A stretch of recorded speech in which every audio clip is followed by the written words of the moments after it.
moments de grâce comme ceux que nous vivons ici depuis lundi, on n'a pas tellement envie que ça s'arrête. Et il y en a qui prennent tous les trucs pour que ça ne s'arrête pas. Ils s'enferment même dans leur chambre. Mais c'est l'estomac qui a eu le dessus. Trêve de plaisanterie, c'est quand même bien vrai que quand on est dans un lieu qui a été visité par la Vierge Marie, ce lieu n'est plus le même. Faites l'expérience, quand vous êtes dans ce lieu ici où elle est venue, et que vous faites quelques centaines de mètres à côté, c'est plus la même présence. C'est plus la même paix, c'est plus la même vie. Mais je me permets aussi de vous rappeler que maintenant vous allez repartir chez vous, dans vos habitudes, dans vos histoires. Mais n'oubliez pas que retourner dans votre vie, c'est retourner après avoir vécu ce temps avec elle, ce temps de paix qu'elle est venue apporter, les demandes qu'elle est venue faire. Je crois avoir pas mal insisté sur ce qu'elle a dit à Fernande, qu'on vienne ici en pèlerinage. Donc, nous repartons avec la joie que vous avez donnée à la Sainte Vierge d'être venue ici. Quand quelqu'un vous fait du bien, vous n'oubliez pas cette personne. Vous la retenez et elle reste dans votre cœur. Transposez ça à la Sainte Vierge. On lui a fait du bien en venant, on a écouté ce qu'elle a dit. Dans ce monde où l'écoute est tellement difficile, nous sommes venus ici et nous avons fait notre possible pour écouter ce qu'elle avait à nous dire. Car ce qu'elle a à nous dire, c'est particulier à chacun. À chacun des enfants, elle a confié un secret. Et ils sont retournés au ciel avec ce secret qu'elle leur a dit. Peut-être que vous allez partager à vos amis, connaissances, enfants, membres de famille ou autres, ce que vous avez vécu. Je vous le souhaite d'ailleurs, j'espère que vous le ferez. Mais ce ne sera jamais qu'exprimer un vécu.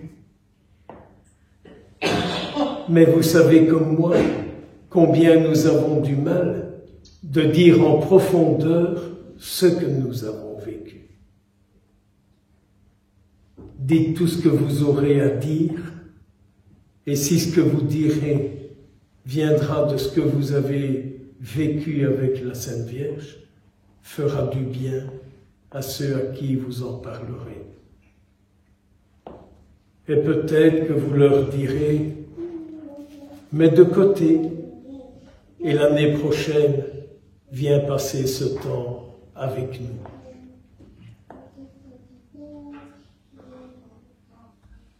Quand je vois dans notre monde d'aujourd'hui combien les hommes et les femmes peuvent consacrer de l'argent pour toutes sortes de choses pour se sentir bien. Mais je rappelle que le sentir bien qui s'achète cher dans le monde, c'est toujours un bien-être physique, un bien-être esthétique, de belles épluchures, comme des oignons. Mais parfois, quand on enlève les épluchures, on pleure beaucoup, paraît-il. C'est les mots d'un radiologue qui était ami de mon père, qui disait « Quand telles personnes viennent pour une radio, quand elles sont très belles à voir, mais quand elles les déshabillent, on a l'impression qu'on a déshabillé un oignon, tellement qu'il y avait des épluchures, mais qu'on pleure après, disait-il. » Donc on est dans un monde où avec son fric, on peut obtenir beaucoup de choses comme ça. c'est vrai que c'est de l'argent pour venir ici, je suis d'accord, il y a les transports, il y a le temps, il y a le coût ici, c'est vrai, je suis d'accord avec vous. Mais si vous faites le calcul, ici, vous êtes venu soigner votre âme. Et je tiens quand même à vous rappeler que même si aujourd'hui on parle très peu de l'âme, si je fais court, je dis que l'âme, c'est la partie la plus intime de notre être, à partir de laquelle c'est tout notre corps qui vit, notre cœur, notre esprit, notre carcasse, totalement.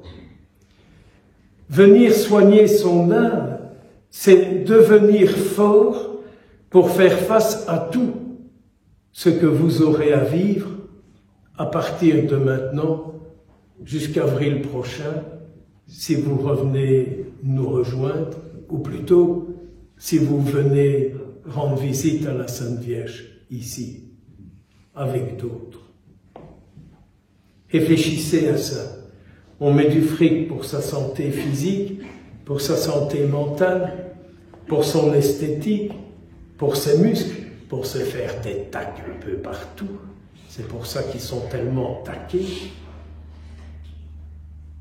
Mais pour soigner son âme, comme on a du mal de mettre, pour ceux qui sont de ma génération et qui sont belges, je dirais pour soigner son âme, aujourd'hui on a du mal de mettre quelques mastocs.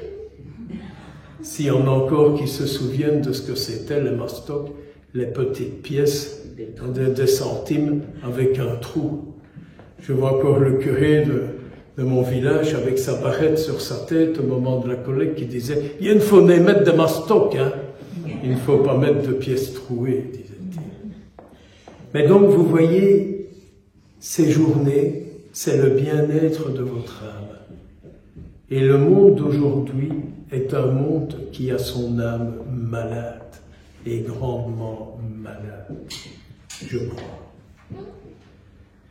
Alors j'aime beaucoup notre Seigneur Jésus qui aujourd'hui nous dit dans cette page d'Évangile, « Si vous m'aimez, c'est grâce au Père qui vous a créé et qui vous a appris mystérieusement à m'aimer. » Donc il parle de vous, il parle de nous, et il dit, « Si vous m'aimez, c'est parce que Dieu est avec vous.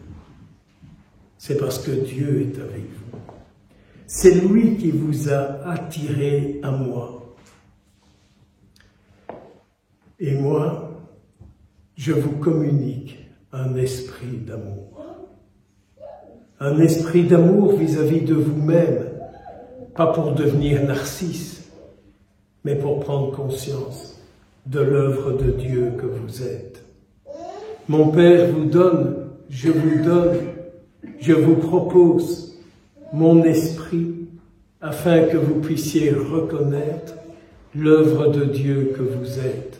Et j'insiste, pas pour faire de vous un narcisse, parce qu'alors on vole sa gueule dans l'eau, et on se noie, et on fait beaucoup de dégâts. Mais pour être conscient que votre vie est envahi de l'amour de Dieu, cet amour de Dieu que vous êtes appelés à répandre.